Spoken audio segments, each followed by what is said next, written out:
Dowd, fellow Bostonian, and don't talk about the Patriots All every right, 5 minutes. We I don't have won't. time. I was really only talking about Tom Brady. Go ahead, Lyndsay. Well, yay for the North Shore. I'm here too. And this was just a masterclass in leadership. This is what I'm most passionate about. So this was like, oh my God, just eating the most delightful dessert on earth. So thank you for that. Thank you. You said you were a lifelong learner, which I love, and I think the best leaders are. But I know you had to have encountered many who were not.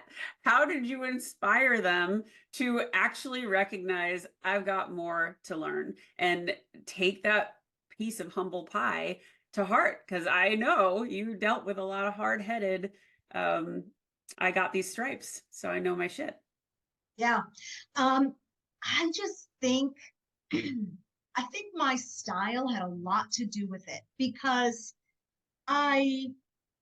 number one, and again, I learned this later in my career, is vulnerability is a real strength, especially when you're dealing with like really strong personalities, macho personalities. I mean, captains on the ships are like doctors. They think they're God. They think they deserve a lot more than they don't think they have to work for a lot of things that I believed, coming from a sales and marketing culture, you believed.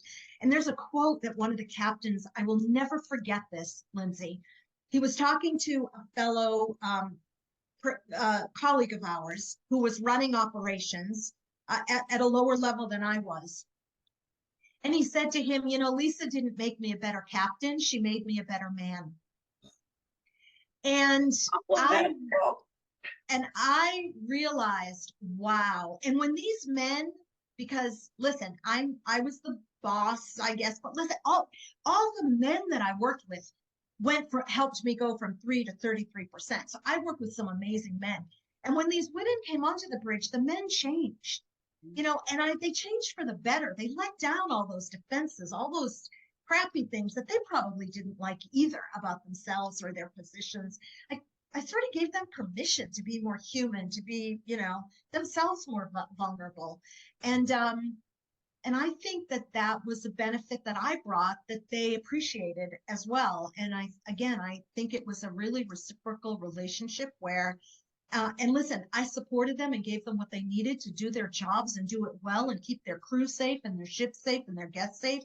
And at the end of the day, I improved their lives. I improved our brand. And I always believed in improving, I guess, or validating or building your credibility one interaction and one decision at a time. Oh, so well said. Lisa, I want to be respectful of your time, and we are at 1 o'clock. Can we get one more question in?